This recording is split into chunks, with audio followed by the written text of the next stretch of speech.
This is Soothing Whispers ASMR.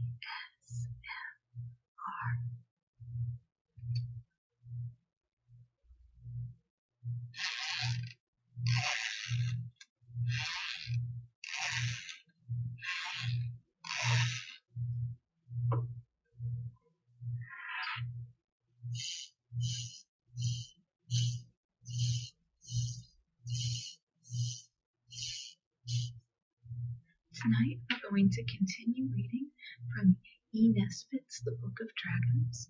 During our last video, which is linked down below in the comments, we made it about halfway through the first chapter.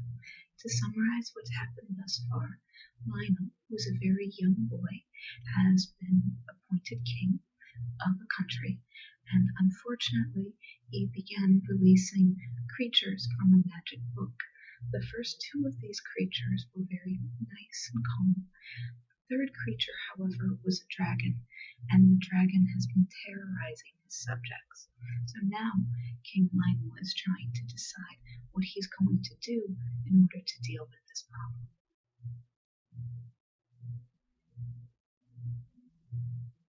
The bluebird that had come out of the book used to sing very nicely in the palace rose garden, and the butterfly was very tame and would perch on his shoulder when he walked among the tall lilies. So Lionel saw that all the creatures in the book of beasts could not be wicked like the dragon, and he thought, suppose I could get another beast who would fight the dragon. So he took the book of beasts out into the rose garden and opened the page next to the one where the dragon had been, just a tiny bit, to see what the name was. He could only see Cora, but he felt the middle of the page swelling up thick with the creature that was trying to come out. It was only by putting the book down and sitting on it very suddenly, very hard, that he managed to get it shut. Then he fastened the clasps with the rubies and turquoises in them, and sent for the chancellor, who had been ill since Saturday, and so had not been eaten with the rest of Parliament, and he said, "What animal ends in Cora?" The chancellor answered, "The manticora, of course." "What is he like?" asked the king. "He is the sworn foe of dragons," said the chancellor. "He drinks their blood. He is yellow, with the body of a lion and the face of a man. I wish we had a few manticoras here now, but the last died hundreds of years ago. Worse luck."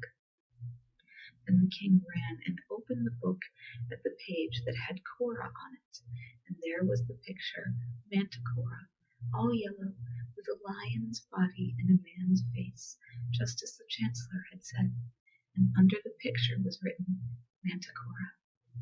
In a few minutes the manticora came sleepily out of the book, rubbing its eyes with its hands and mewing piteously. It seemed very stupid, and when Lionel gave it a push and said, "Go along and fight the dragon, do," it put its tail between its legs and fairly ran away.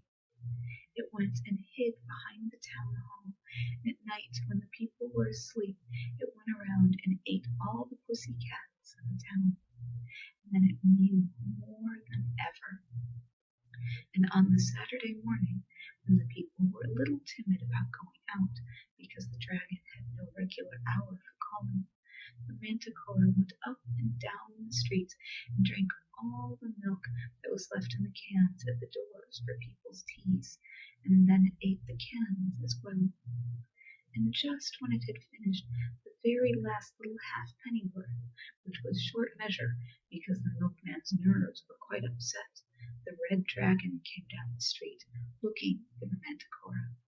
It edged off when it saw him coming, for it was not at all the dragon-fighting kind, and seeing no other door open, the poor, hunted creature took refuge in the general post office, and there the dragon found it, trying to conceal itself among the 10 o'clock mail. The dragon fell on the manticora at once, and the mail was no defense. The mewings were heard all over the town. All the kitties and the milk the manticora had seemed to have strengthened its mew wonderfully.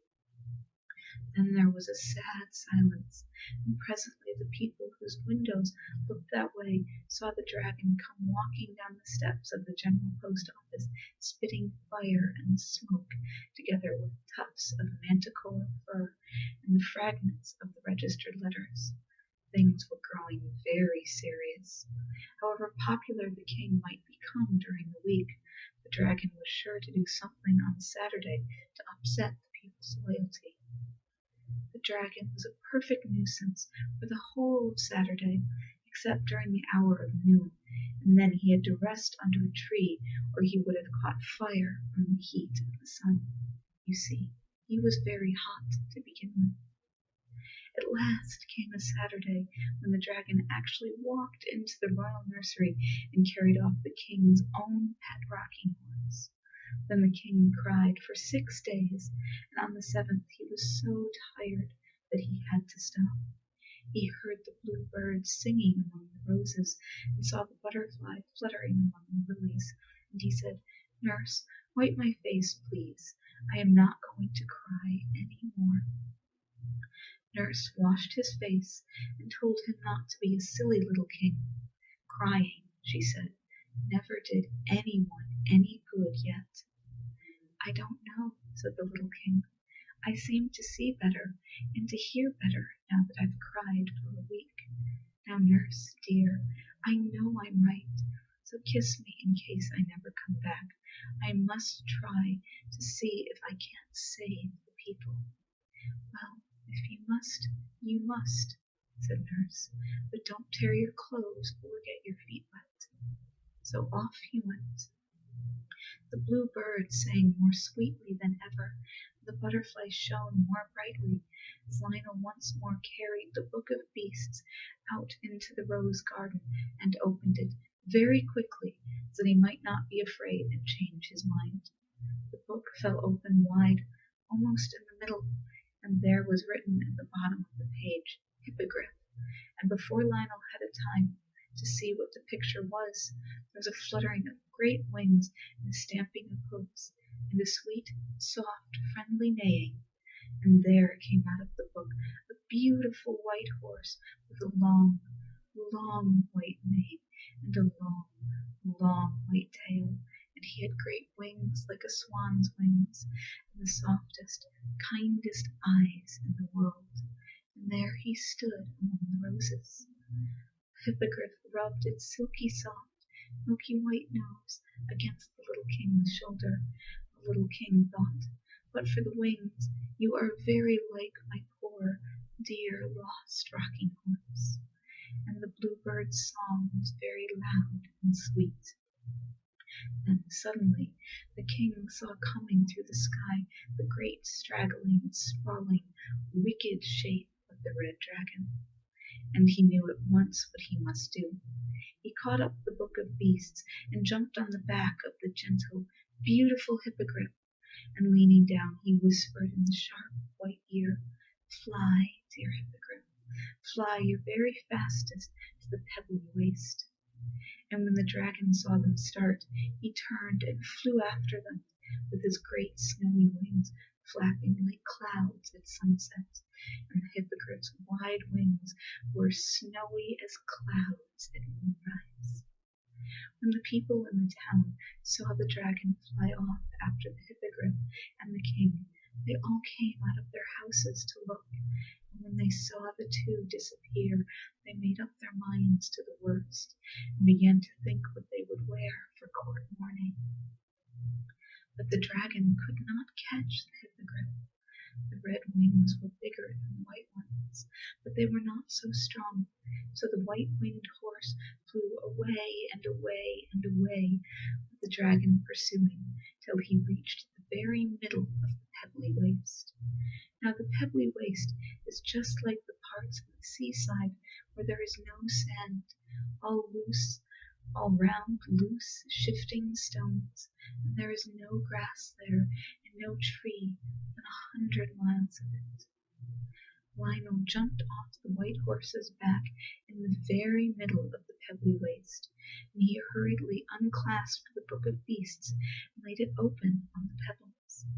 Then he clattered among the pebbles in his haste to get back on his white horse, and had just jumped on when up came flying the dragon. He was flying very feebly and looking around everywhere for a tree, for it was just on the stroke of 12. The sun was shining like a gold guinea in the blue sky. There was not a tree for 100 miles. The white-winged horse flew around and around the dragon as he writhed on the dry pebbles. He was getting very hot indeed. Parts of him even had begun to smoke. He knew that he must certainly catch fire in another minute unless he could get under a tree. He made a snatch with his red claws at the king and the hippogriff, but he was too feeble to reach them, and besides, he did not dare overexert himself for fear he should get any hotter. It was then that he saw the book of beasts lying on the pebbles, open at the page, with dragon written at the bottom. He looked, and he hesitated, and he looked again, and then, with one last squirm of rage, the dragon wriggled himself back into the picture and sat down under the palm tree, and the page was a little singed as he went in.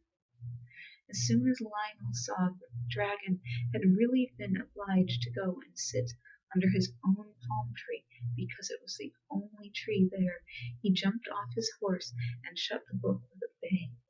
"Oh, hurrah!" he cried. "Now we really have done it." And he clasped the book very tightly with the turquoise and ruby clasps.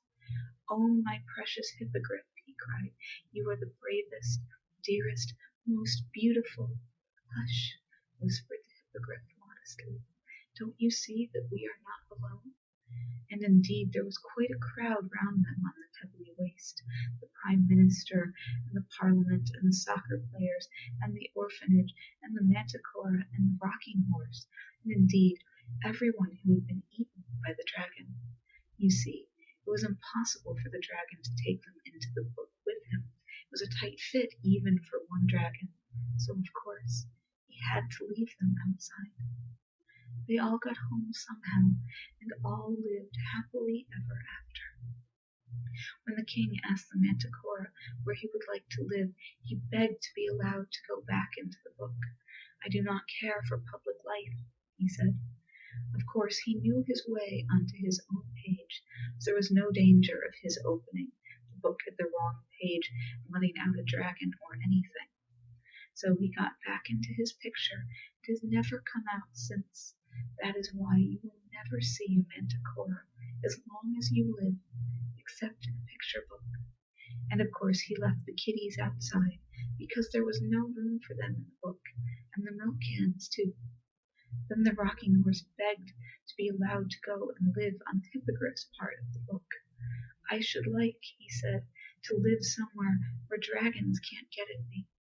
So the beautiful white hippogriff showed him the way in, and there he stayed till the king had taken him out for his great-great-great-great-great-grandchildren to play with. As for the hippogriff, he accepted the position of the king's own rocking horse, a situation left vacant by the retirement of the wooden one, and the bluebird and the butterflies sing and flutter among the lilies and roses of the palace garden to this very day. And thus ends chapter 1 of the Book of Dragons. And in honor of the dragon, even though it's the wrong color, we have our own dragon.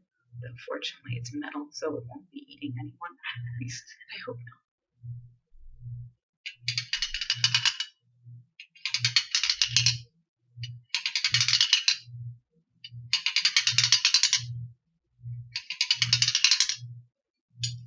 And with that, thus concludes the video for tonight.